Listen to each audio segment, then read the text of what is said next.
ముఖ్యమంత్రి గారికి సంబంధించి తెలంగాణ రాష్ట్రాన్ని మన ప్రభుత్వం ఏర్పడిన దగ్గర నుంచి కాంగ్రెస్ ప్రభుత్వం ఏర్పడిన దగ్గర నుంచి డ్రగ్ ఫ్రీ రాష్ట్రంగా ఏర్పాటు చేయడం కోసం యాంటీ నార్కోటిక్స్ బ్యూరోని ఏర్పాటు చేయడమే కాకుండా పెద్ద ఎత్తున దానికి నిధులు సమీకరించి వారికి కావాల్సిన యాక్టివిటీస్ కావాల్సిన ఫండ్స్ అన్ని కూడా ఇచ్చాం. రాష్ట్రాన్ని డ్రగ్ ఫ్రీ రాష్ట్రంగా మేము తయారు చేయడం కోసం ప్రయత్నం చేస్తున్నాం. దీనికి కేంద్ర ప్రభుత్వం నుంచి కూడా కావాల్సిన సహాయ సహకారాలు అందించాల్సిందిగా వారిని కోరాం. అట్లాగే సైబర్ సెక్యూరిటీ గురించి కూడా కేంద్ర ప్రభుత్వం నుంచి సహకారాన్ని కోరాం.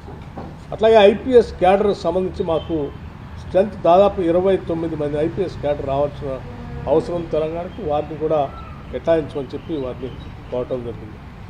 లెఫ్ట్ వింగ్ ఎక్స్ట్రీమిజం కింద కూడా వెనుకబడినటువంటి జిల్లాలుగా గతంలో ఉన్నటువంటి జిల్లాలను తొలగించడం వల్ల కేంద్ర ప్రభుత్వం నుంచి మాకు రావాల్సిన నిధులు ఆగిపోతూ ఉన్నాయి. ఆ నిధులు సంబంధించి ఆదిలాబాద్, ఆసిఫాబాద్, అట్లాగే కొమరం భీం, ఆసిఫాబాద్, మంచిర్యాల జిల్లాకు సంబంధించి మళ్ళీ తిరిగి వాటిని చేర్చి నిధులు ఎక్కువగా ఇవ్వాల్సిందిగా ఆ జిల్లాల అభివృద్ధి కోసం ఇవ్వాల్సిందిగా వారికి కోరారు. అట్లాగే మిగతా అంశాలు